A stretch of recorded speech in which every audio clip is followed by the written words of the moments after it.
I think we focus mainly on the dental practice is a set of business systems. Now, this is just the business side. Yep. And they're all interrelated.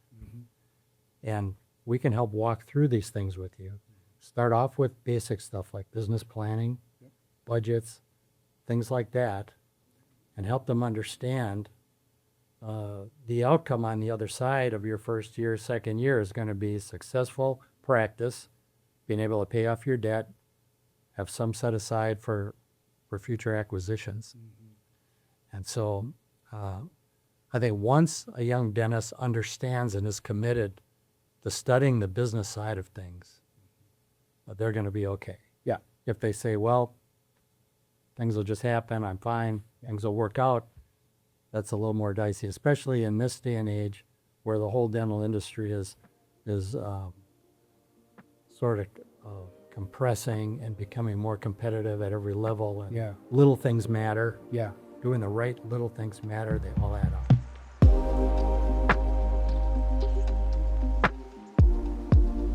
What's going on, everybody? Welcome to another episode of Beyond the Operatory, brought to you by the amazing team at Dental City, and excited to keep these podcast episodes rolling. Of course, if you're watching this on YouTube, would love to have you subscribe. If you're listening to this on Apple or Spotify, do the same.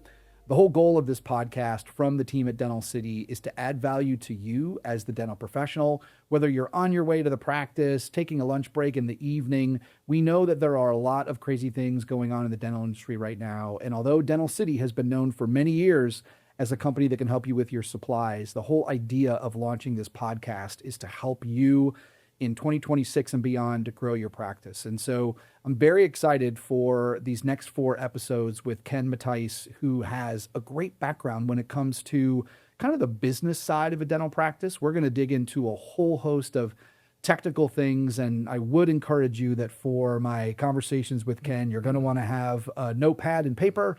Unless you're a digital person, of course, you can type it in. But Ken, it is great to have you. How you doing? Thanks, John. Doing well. Good to be here. It's great to get this conversation started. When I think about the beginning of 2026 and I think about some of the content that you're going to go over, I feel like dentistry is in a place right now where many practices, and I know you're going to get into this, are having to maybe get under the hood of their practice more than they ever did. And you've got some experience with that. So I thought before we got into this first episode, which is going to be a little bit more geared towards the newer dentist, whether you're a dental student or you've been out for a year or two, you're going to get into kind of like what are your best options. But I thought we'd have you share a little bit about your story just to get us started. Well, I took kind of an unusual route into dentistry. In college, got an accounting degree, went to work for the Big 8 at that time, the Big 4 now, then Fortune 500, kind of a typical track. But I just really wasn't happy in the big companies. And a couple of twists and turns, and I landed at a dental laboratory, Lord's Dental Studio in Green Bay, Wisconsin, which was a great lab, well known for wonderful work and ceramic work. And the lab had changed hands at that time. A guy named Rennie Challoner bought the lab from Mike Lord. And Rennie was looking to build a team that could really add value to dentistry, not just in the prosthetic realm, but could really help the dentists be as good a dentist as they can, run as good a business as they could run, and really enjoy it. And he wanted me to get involved with the business of dentistry and really get involved with the dentist, which was great. I loved it. Really great industry to be in. So I've been in the dental field for about 30 years.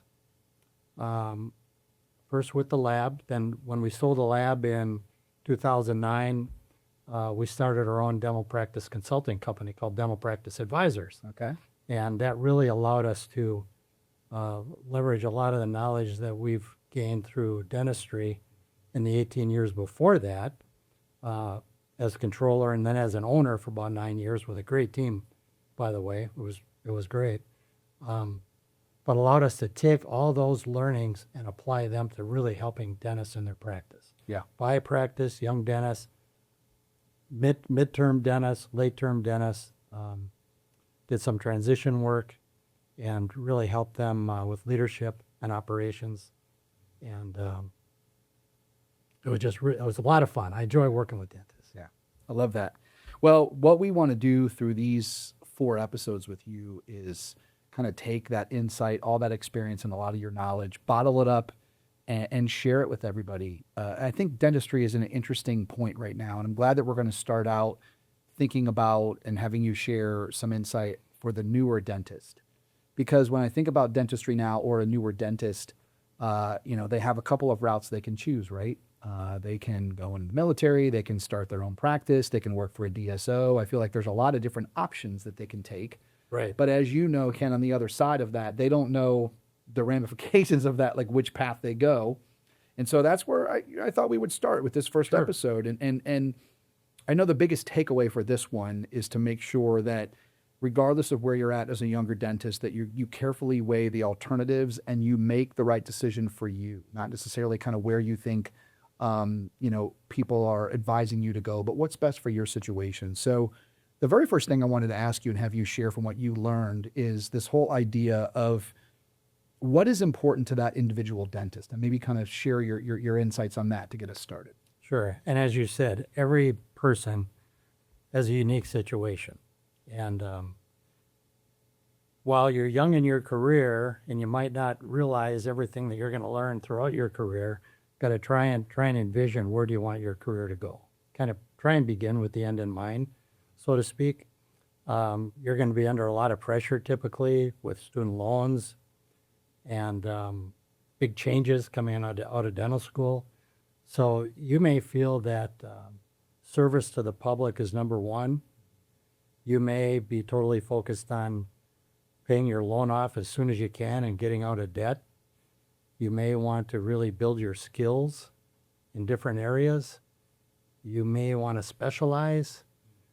So I think it's important to kind of have a feel for that as you're looking at your options, because it may differ for you. When you look at the time that you spent with dentists and practice owners and in the industry, how much of this can they know early on, right? I mean, obviously there's a lot of it if you just have to, like any career, get started somewhere, learn as you go. But when you look at the profession of dentistry, like how much can they know early on, or at least to kind of help them guide themselves? Yeah, that's a really good question. I think the best thing they can do is take in the job fairs at their dental school. You'll have lots of different representatives there from public health to DSOs to group practices. Talk to people you know. Go and interview dentists that you know. That's really the best way to do it. Try and be a sponge. Try and get out there and see as much as you can and try and pin that down from there. So one of the common themes, as you know, in dentistry, and I've heard it for the 20 years that I've been in, is that a dentist does not get a lot of business training in dental school. I feel like, however, there has been so much over the last 5 to 7 years where there are, the work that you did, where a lot of them can learn the business piece. But on the theme of younger dentists in this episode, what are some things that you would encourage a lot of the younger dentists to do to get a little bit of business knowledge as they kind of decide which direction they want to go? Sure, and I think that's really important. I think the first thing is being aware that the business side of dentistry is really important. And it's important because running a good business generates the cash flow and the capital to be able to do what you want to do. Yeah. Number one, serve patients. Provide the greatest care to patients. Number two, pay your team well. Hire great people. Pay your team well. Pay off the debt and invest in future equipment technology. So that's the connection that's the big connection between business and the practice itself. Okay. And the profit motive is important, and it's okay in a practice for that reason. Now, in terms of learning something about business when you're in dental school, it's tough because your first couple of years in dental school Is clinical. is clinical. Yeah. You're in the books. Yeah. You're really not able to put yourself in a position of being in the business at all. But as a senior, then you're in the lab. Yeah.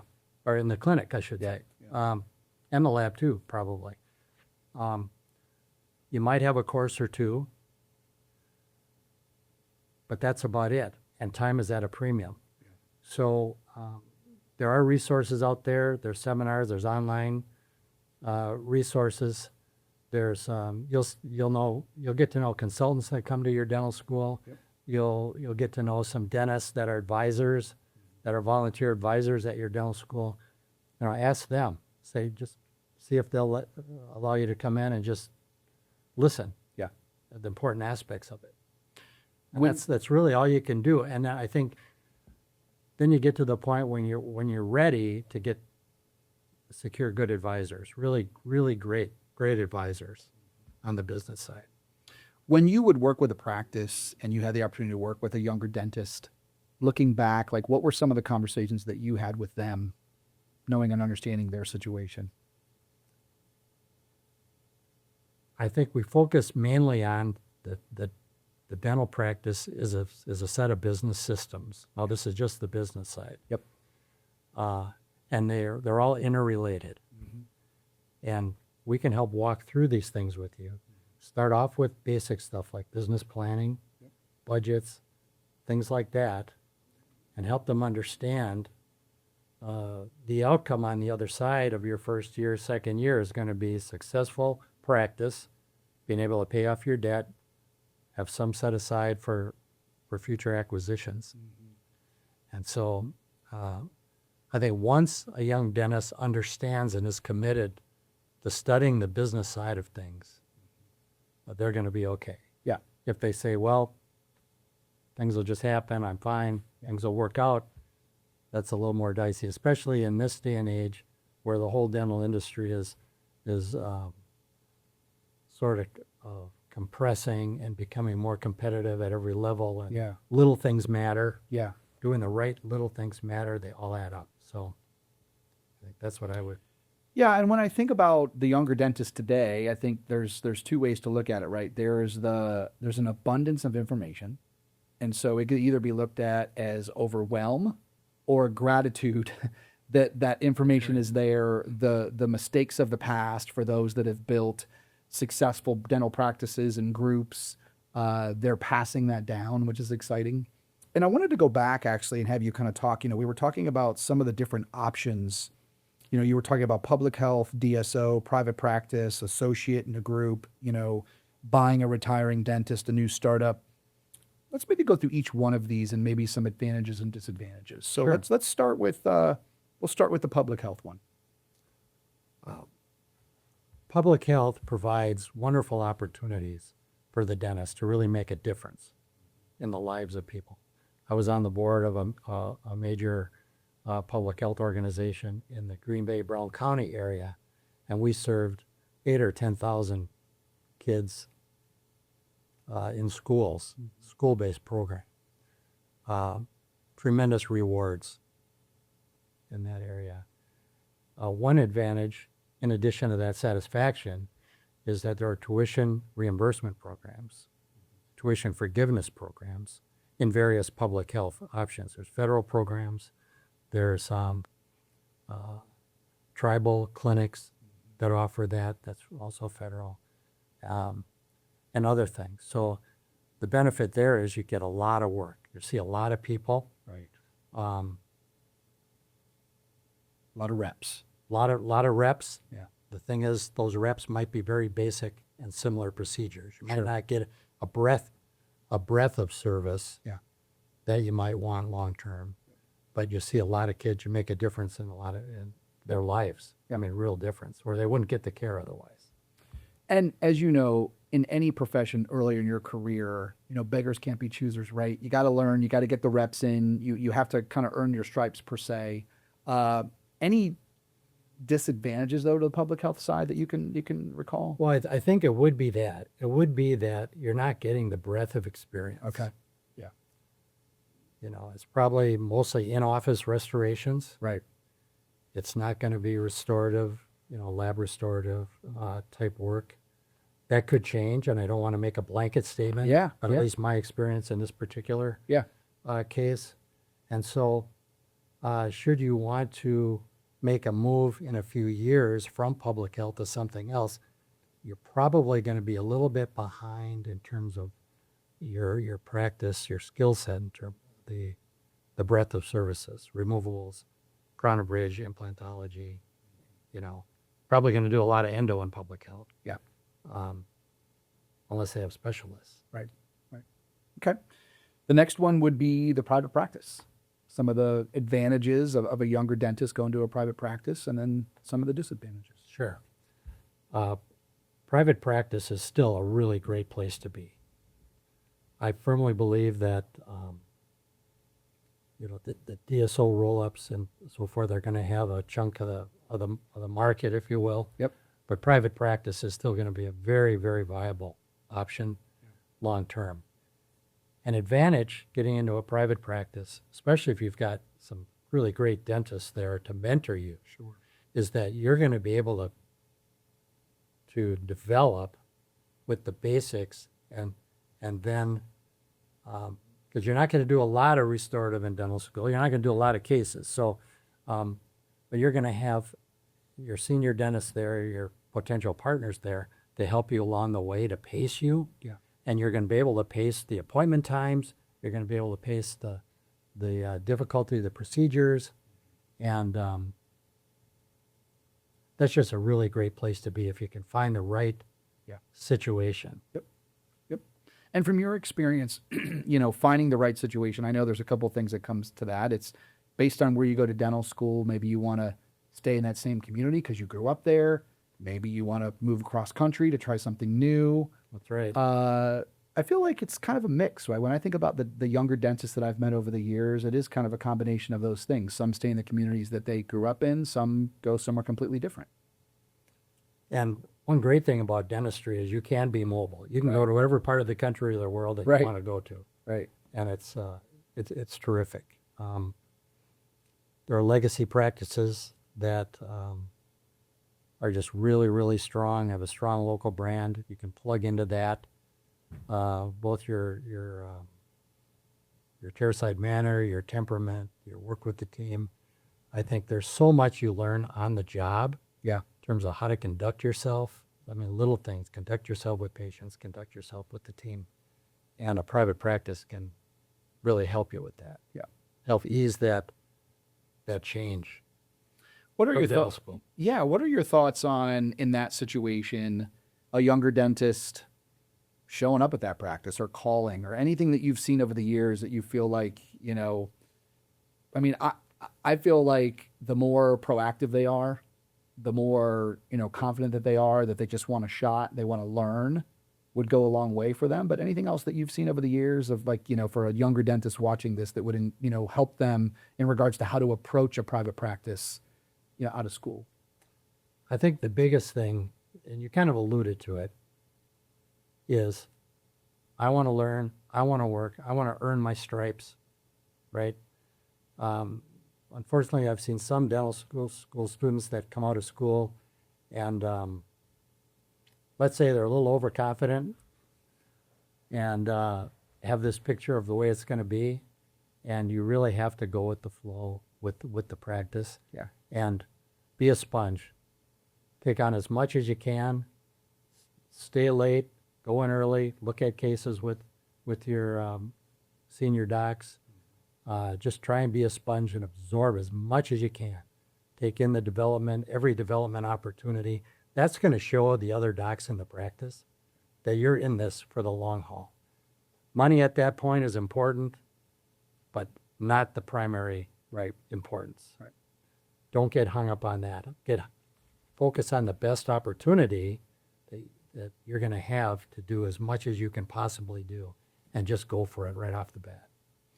All right, the next one would be for those individuals that are feeling really good about themselves and they decide that they want to find a way to start their own practice. I mean, that's one of the things I know that you had listed here. Let's talk about the advantages of that and obviously the disadvantages of that. Sure. You're probably not going to start your own practice right out of dental school. So this would be for the dentist that's had a few years of experience. Yeah. Starting your own practice is a doable thing. if you have the capital, if you have the backing. It's really an individual case, a case by case, situation. One of the advantages of starting your own practice is you can build that practice exactly how you want. Right. You can hire the people you want right off the bat. You can select the services that you want to provide. You can select or not dental insurance plans. We had a client, a young dentist, that started a practice in her hometown after having worked for a corporate dental outfit. And she chose to start cold with no insurance, no discount, Just fee for service. just total fee for service. She had the advantage of being in her hometown. Her family knew a lot of people. Yep. And she was able to, I don't like the word train, but kind of train her patients right off the bat Yeah. to submit their own Yeah. claims, that dentistry was important, it's valuable, it's worth the investment in yourself. So that would be a really huge advantage. Now, as I mentioned, that's her hometown. They knew a lot of people. So the situation has to be right. Right. But imagine being, gutting out those first few years of startup and being in a place where you're total fee for service as still a fairly young dentist. It was just a tremendous accomplishment for her. It's the purest form of entrepreneurship. And unfortunately, as you know, Ken, dentists that start their own practice in a situation like that, they don't get coded as an entrepreneur, but they're absolutely an entrepreneur. I feel like it's because they're doing clinical service that people look at them in some sort of a different light, but it's entrepreneurship. You're starting a company from scratch. It is. Yeah. And you've got to have the chutzpah, as we say in Wisconsin, to do that. And that's where running a good business, again, I referred to it before, is so critical. To pace yourself in what you do and how fast you grow, and not to grow too fast, but grow just right. Yeah. And it truly is an entrepreneur situation. Well, it's interesting. I mean, I know it can seem like a little bit of an overgeneralization, but nowadays, if I talk to anybody that asks me kind of about the same things we're talking to you about, I really do look at it no different than someone coming out of college in a different profession, where it's like, okay, are you going to go start as an entrepreneur and start your own company, i.e. like start your own practice, or are you going to work for a DSO? And so that's kind of the next thing I wanted to talk to you about, and certainly an option for younger dentists is, the advantages and then any disadvantages of a DSO. Yeah, I think DSOs provide a wonderful opportunity for somebody right out of school for the first few years, in terms of security, in terms of opportunity to probably do a lot of different things. Now, DSOs will vary from one to the next, what your breadth of services are. I mean, they might have specialists providing endo or implantology or whatever that are part of the mix. But a secure financial package, a secure benefit package right off the bat, an opportunity to work with some really great professionals that really know what they're doing. You can learn the ropes. You can be the sponge I talked about before. And so that's a real solid opportunity for you. And you'll have a lot coming at you.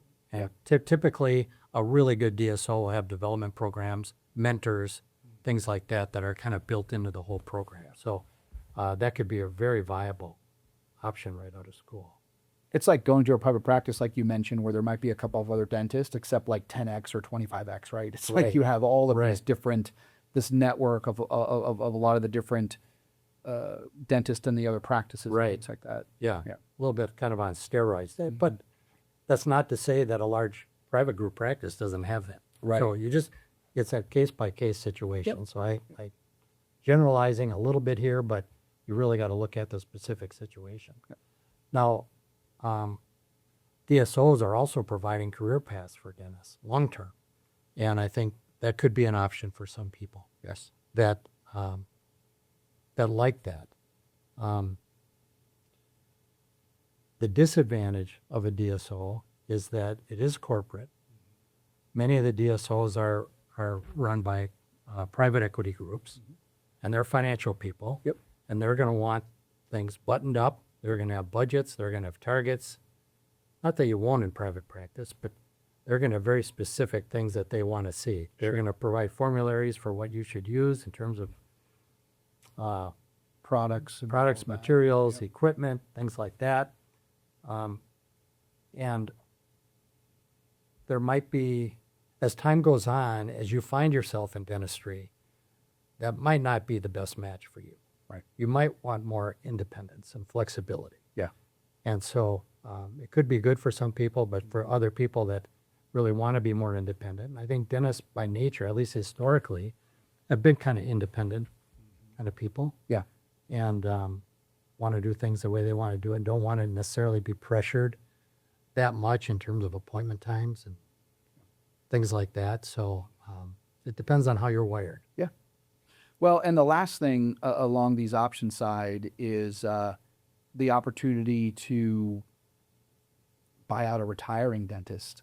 Maybe maybe not exactly like starting your own private practice from scratch. Right. Maybe, talk about that one. Because Sure. we do see that. I mean, I have a lot of, dentists that I know personally and professionally that have retired, and this was an option to bring somebody younger in. But Yeah, and that's a wonderful option, especially if you've started your career with a few years of intense training, I'll say, a lot of volume, exposure to different things, because a retiring dentist, once that dentist is gone, if it's just a sole practice, you're going to be on your own. So you want to be ready. You want to be mentally ready, financially ready, technically ready. That's a really great advantage, a really great option, I should say. Yeah. On the flip side, some of the things you have to watch out for in buying a private practice like that is you're stepping into a situation that's there, that's evolved for many years, and it might take a little while to bring that practice to the point where you want to be. And sometimes, as you know, a team that has been with that dentist, the one that's retiring for many years, you're coming in, new personality, new leadership style. I've seen that That's as right. well. Yeah. That's absolutely right. And so you've got to really gauge the team, assess where you're at with that team, assess where they're at, explain what your vision is, and where you're headed, where you want to take the practice. There's a phrase I learned that was really important to me back when we bought the laboratory. Honor the past as you look to the future. And I think it's important when you go into a new team to respect where they are, where they're from, Right. but also be clear on where you want to take that practice. I think that's a great way to wrap up this episode. First takeaway in hearing you share all of these, if you're a newer dentist that's listening to this or watching this, the reality is you have a lot of options. You do. Which I think is very exciting. I think that's, if you choose to look at it with the glass half full, that's very exciting. I love your whole idea of, regardless of what option you take, to honor that option and look at this through the lens of what can you do as a younger professional to make sure that you're continuing to educate yourself and go to classes and mentorship and all of that. But you started this episode with the whole idea of looking at the end in mind if you can. And I feel like, Ken, as an entrepreneur myself, that with all these resources, if a younger dentist has the ability to be able to look at maybe where they want to be in a 5 to 10 year period and work backwards from that, Right. I feel like a lot of these options that you talked about maybe can fall into place, right? They can. Yeah. They can very much so. And I truly believe that dentistry is just a great place to be right now. Great profession. It's been a great profession for years and years. And even with all the changes, dental insurance, DSOs, mobility of employees, all these things, it's still a really great place to be. Absolutely. Well, we're going to continue in the next episode. We're going to kind of go on this track with you, with your experience. We wanted to start this again with creating a vision and some good insight for the younger dentist. One of the things that we talked about is if you are going to purchase a practice. So this next episode, which we'll get into, which will be a little bit more of maybe you've been practicing for a couple years, an associate, maybe you have been working at a DSO for 5 years and it's ready for you to buy a practice. You're going to get into the details with the next episode on really what to look at when you're practicing a purchase or purchasing a practice, and some of the pitfalls and things to think about. So I want to thank you for this. We'll continue this. And again, if you're watching this on YouTube, we'd love to have you subscribe. If you are someone that likes to listen to your podcast and you're listening to this on Spotify or Apple, love to have you subscribe as well, so that each time the Dental City team uploads a new episode, it'll come through on your listening device of choice. So Ken, thanks for getting us kicked off, and I'm looking forward to the next episode. Great, John. Thanks. You got it. Thanks, everybody.